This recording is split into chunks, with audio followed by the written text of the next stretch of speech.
नमस्कार, आपण पाहता हिरकणी न्यूज. हिरकणी न्यूज प्रत्येक क्षण ताज्या घडामोडी आणि महत्त्वाच्या प्रत्येक बातमीसाठी नेहमी तत्पर. ईश्वरपुरात गर्भवतीवर बलात्कार. ईश्वरपूर येथे नातेवाईकांकडे आलेल्या 8 महिन्याच्या गर्भवती महिलेवर बलात्कार केल्याप्रकरणी स्वप्नील संताजी देवकर वय 30 मूळ राहणार काळंबवाडी तालुका वाळवा आणि त्याला मदत करणाऱ्या मेघा विजय वाघमारे वय 40 मूळ राहणार सातारा या दोघांना ईश्वरपूर पोलिसांनी अटक केली आहे.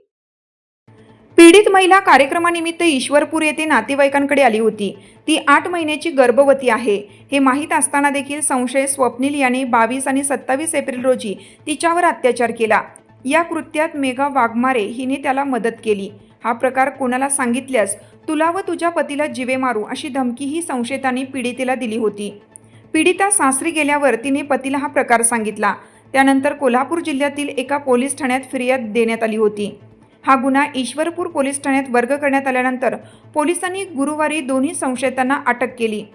शुक्रवारी दोघांना न्यायालयात हजर केले असता न्यायालयाने स्वप्नील देवकर याला 3 दिवसांची पोलीस कोठडी सुनावली, तर मेघा वाघमारे हिची न्यायालयीन कोठडीत रवानगी केली आहे. आपल्या हिरकणी न्यूज चॅनलला लाईक करा, शेअर करा आणि सबस्क्राईब करायला विसरू नका आणि रहा अपडेट.